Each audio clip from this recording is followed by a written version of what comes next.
in the future. Today, we have Marcos Ruiz on the call. I would argue that he is the top ghostwriter on X/Twitter. He's absolutely crushing it, not only for himself, but for his clients. His results speak for himself. But good sir, I appreciate you taking the time to talk to us and bless us with the sauce. But you want to give a little bit of background on who you are and how you got started with ghostwriting? Yeah, yeah. Unless that's in So, the presentation. I don't want to like get no, ahead it's of you. not. No, I Okay. don't. I'm not a flexer, to be honest. But now that you've given me fair ground, um, no. So I started 2 years ago. Eventually turned it into a company, the Birdhouse. We have a team of six. I consider us one of the biggest. I'm not sure if they're the biggest, but we definitely get the best results when it comes to ghostwriting on X. We also do LinkedIn as of 2024. Yeah, we've been crushing it. Got 15 active clients. All also crushing it between 20 and 100. Actually, signed someone that has like 300,000 followers. So we've been growing like crazy. And I'm hoping that I can give you guys some information on how we crush it for them, but then also how you can get clients for yourself and build your actual personal brand. Because I've pretty much built my entire agency off of the back of my own personal brand, a little over 20,000 followers, but I'd say more of it comes from referrals now. But yeah, definitely want to get into it. Sweet. So it's called the Monetization Masterclass, but it's going to start with content. So a little about me, you probably just heard, but CEO at the Birdhouse. We build, scale, and monetize personal brands on X and LinkedIn, heavily focused on personal brands who sell info products, but we actually take a lot of just regular founders and CEOs as well, based out of here in Miami. So these are some of the results. This is not updated. We've got much better results, I swear. These are some of the results we've gotten for clients, especially these last 2 to 3 months. So this is actually going to be really relevant. Has been insane. I had a client who we launched Monday who's up 10,000 followers in 3 days. I had a client who gained 30,000 followers in like 18 hours. It's just nuts right now. X is definitely the place to be. And again, these are just some of the results that we've been able to get for clients, booking calls, making money. And I always say we help our clients make money, and growing a personal brand is a byproduct. So I want to talk about the 5 content pillars that I use in my content and that we use for all of our clients in terms of building personal brands. So I've coined it PESTO, and this is just an acronym for 5 content pillars. So the first one's going to be personal. So personalizing your content is really important for building a personal brand. And this is going to encompass anything from telling stories, behind the scenes, family life. It can go as little as just like day to day cup of coffee. I think Dakota does this really well. And this goes for all platforms. This isn't just Twitter. One thing, I actually just gave a talk on this over the weekend at a mastermind, and they were all Instagram people. And I tell people that you can utilize these different pillars on different platforms in different ways. So, for example, on Instagram, a lot of your personal content is probably going to be in your Instagram story, whereas on Twitter, everything's going to be a tweet because everything's just tweets anyway. So keep that in mind. But telling stories, behind the scenes, family life, etc. And I gave some examples here, all names that you probably know of people going viral and getting really good engagement with personal content. Next is going to be expertise. This is going to be your typical how-tos, your listicles, your frameworks, your mental models. I'm literally giving you a piece of expertise content right now. I love creating frameworks for all of my different value props. I think it's really digestible and really easy to understand. And there's tons of examples of this, but there was actually a study done over at the marketing school with Neil Patel and Eric Sue. And it's actually the best performing piece of written content on the internet as of February 2024 is how-tos and listicles. So these should absolutely be your number one priority when it comes to written content. Is expertise content, but more specifically how-tos and listicles. And this can be done in threads, of course, but it could also be done in just regular tweets, as you see here from some more big people, Dan Go, Cody Sanchez, people you all know. So the next one is going to be social proof. This is going to be a lot of how you actually convert clients to buyers, or sorry, convert followers to buyers. And this is where you're going to be putting out your case studies, your client wins, your testimonials. I'm sure a lot of you converted to being a Dakota client from a piece of social proof content. And I have one here. This is actually like in the top of my social proof swipe file. I love Dakota's thread on Talon. Shout out Dakota. I write a ton of these. I heavily rely on social proof content for my brand. When it comes to converting clients, I'm really not in a growth stage. I'm much more of a conversion nurture stage. So I post a lot of testimonials, client wins. This can be something like a screenshot of analytics. This can be screenshots of Stripe. This could be just stories. You can do this in a lot of creative ways, but this is really going to be one of the core ways you actually nurture and convert your audience. So social proof, super important if you have it. And I know a lot of people are going to ask, oh, what if you don't have social proof? We'll get to that in the Q&A, I promise. All right, trending. This one's also very important. This one is going to be heavy on the growth side. This is going to be how you're actually going to go and take advantage of viral opportunities, industry news, popular topics, etc., and weave it into your content in order to take advantage of that SEO and actually take advantage of the people who are going to be searching for content like that. So as you can see, one of the best examples I use is last year when ChatGPT came out, everybody was making ChatGPT content and leveraging it for growth. And I remember, funnily enough, was Dakota making fun of it and doing like comment potato if you want the ChatGPT script. And it got a bunch of people. But in all seriousness, it's a really great way to generate a ton of buzz. And you can do this in a very tasteful way without nuking your personal brand. It's all about actually tying it back in. So for me, I'm not going to just do, 5 Google Chrome extensions or something like that. I'm going to go ahead and do maybe how you can use ChatGPT to actually create really good threads or thread concepts or thread ideas. That would be very relatable to my personal brand as it pertains to creating X related content or LinkedIn content. So that's just one example. And this is really the best way to take advantage of this is kind of staying on top of your industry. It's like it's easy for me on X because I'm on X and I follow all the X accounts in Elon Musk and I have his notifications on. So I'm always seeing what's going on in terms of new features, news, etc. And I'm able to just quickly quote tweet that, summarize it, reply, anything like that. So I like to take advantage of this a lot. And this is really great for growth. Hi, Laura. And opinions. So opinions is one of the most important, if not the most important, in my opinion. This is going to be honest opinions that you actually believe about your industry, about your ideal client avatar, about your expertise, etc. And what this really does is it allows you to draw a line in the sand, and it does two things. On one side, people are going to disagree with you and they're going to engage with your content and it's going to get pushed. And the other side of you, for the people who agree with you, are now going to become loyal followers. They're going to join your little cult, and they're going to be people that are going to eventually become buyers. So the important thing with this is to actually tell your opinion that you believe in. Don't just try to be polarizing to be polarizing. I've seen people completely nuke their personal brand doing like weird polarizing opinions, and then it's just so you get dunked on by like the whole world. So don't do that. But like for example, in a tasteful way, and as I'm actually relating it back to my industry, you can see one of my tweets where it's like I think a lot of people like to shit on platitudes or frameworks or something like that. But in reality, if you know how to take advantage of viral frameworks, which I mentioned in the trending pillar, you can actually mix it in tastefully. And this is the key to building not only a good personal brand, but a large one. So this is opinion. So those are the 5 content pillars to build a well-rounded personal brand that not only grows, but makes money. Inbound lead gen. So how do you actually make money?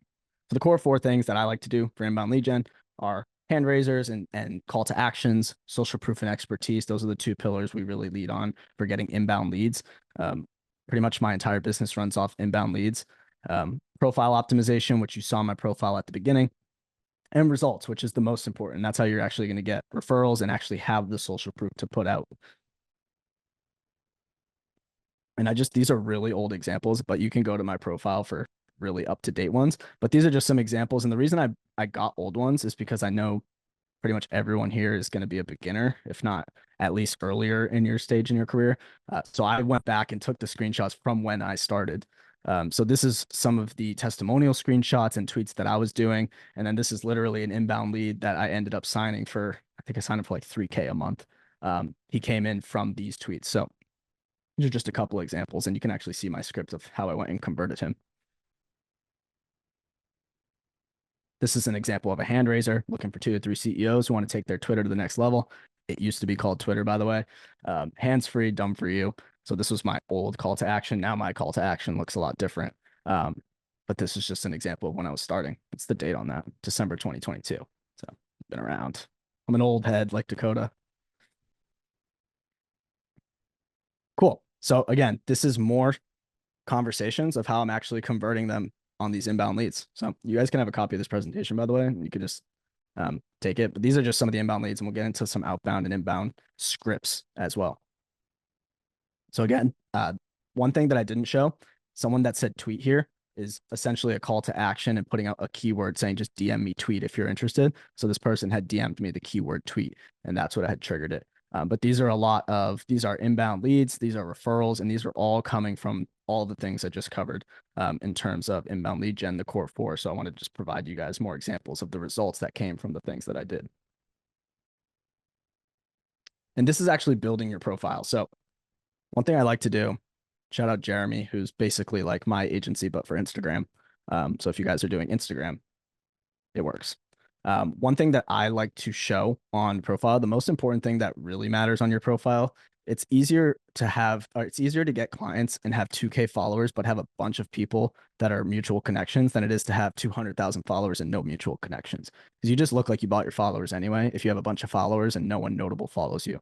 So the way you're going to build this is through networking and just having good results and actually having friends. So like one thing I recommend is everyone in here should be following each other and bringing each other up on the timeline and replying with each other. And that's going to be really important because that's how I started. Like I remember even when me and Dakota were coming up, he had way more followers than me, but he knew me through mutual connections. And then he followed me. And now anyone who was interested in my service saw Dakota followed me. So it's like kind of like a badge of honor, right? So as you can see, when I looked at Jeremy's profile, he's got 100 mutual followers. I'm obviously going to trust him. Another really important thing is pinning social proof.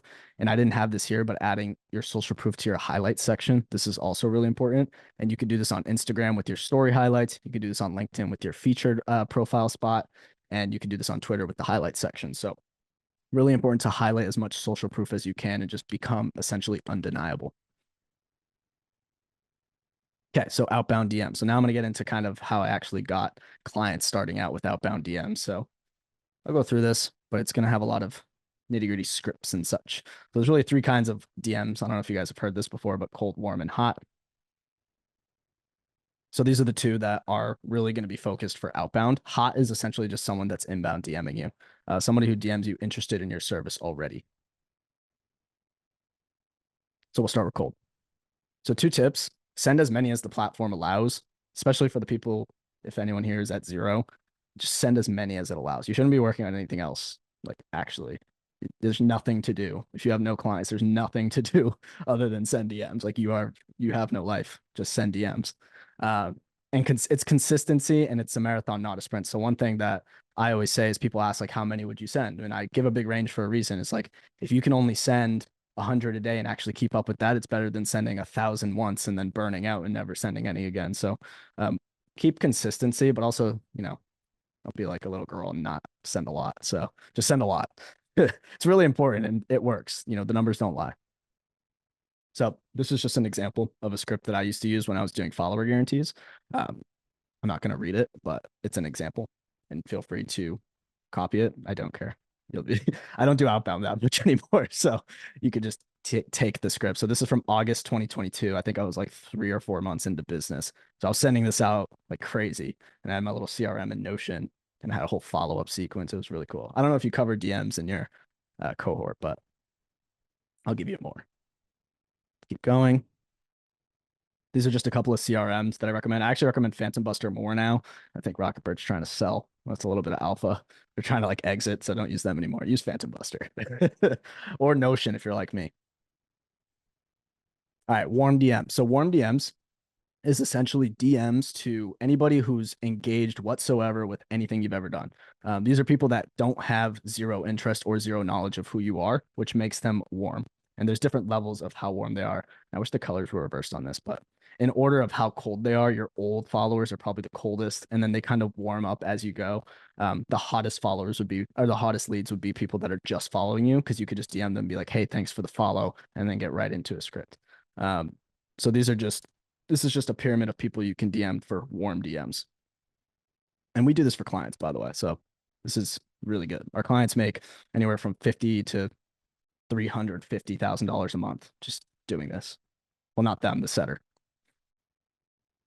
And this is an example of a new follower script. So, hey, appreciate the follow. Was checking out your website. Super interesting. Never seen forget what it was, company before. And he was like, thanks, man. No. And I'm like, ever thought about growing on Twitter? Yes. Okay, let's get on the call. It's not that simple, but I usually don't like to have scripts after the initial outreach. I like to just have a normal human conversation. It converts better, especially on Twitter and LinkedIn, where people aren't bots. Like people have knowledge and they're really highly sophisticated and aware. So they'll see right through you if you try to do some weird copy paste script all the way through the conversation. So just be a human. Only DM people you actually think you could help, and you'll be golden, which I just covered. Learn to have a conversation, lead with value, and only reach out to people you can genuinely help. Very important. You're going to nuke your reputation if you reach out to someone you can't help. They pay you money and you bomb. So get good. Personal brand math. So personal brand math. I forgot I had this in here. This is really cool. So we do this for every client still. I've got 2 personal brand math slides. There we go. Cool. So an example of this is, for example, if you gained 1,000 followers this month, how many calls should you book?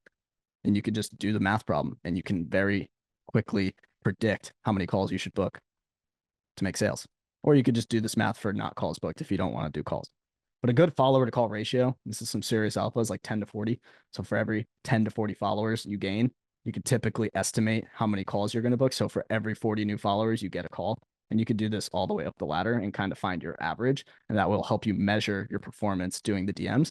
If your follower to call ratio is 1,000, you suck at DMs. So fix your script. If it's 10, don't change your script. Get more followers. And so you'll have more calls. See how you could just play with each end of the equation? We do this for clients. And I'd say on average, our clients between 10, it's actually more like 50, 10 to 50. I've had clients go as low as 7, but I've also had clients go as high as like 500 if we go mega viral and gain 30,000 followers. So, but this is a general rule of thumb for 1,000 new followers. Cool. So again, 1,000 followers, 40 follow. I call it follower to call ratio or F to C. Will get you about 25 calls, and you could do this math all the way through. 80% show rate, 20% close rate, 20 sales calls, 20 times closes, 4 new deals, 5K a month. Congrats, you're at 20K a month. Obviously, it's not that simple. You actually have to be good at closing and you actually have to have calendar reminders. So it gets pretty deep, but I wanted to put this here to kind of show you you can be doing this math for yourself and for your clients, and have predictable results and much better reporting, to be honest.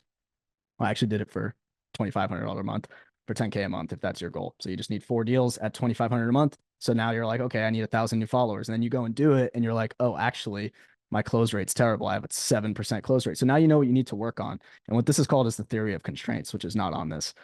You can figure out your constraint pretty fast and find out where you actually need to edit your business and actually improve. So if you gain 1,000 new followers and you did not make 10,000 new dollars per month, you clearly have a constraint. So you need to go figure out where that is. Is it my show rate? Is it my close rate?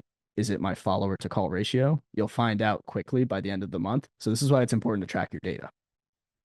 And again, we do this for ourselves, but we also do this for clients, which allows us to actually get good results at the end of the day, which is all that really matters in this game.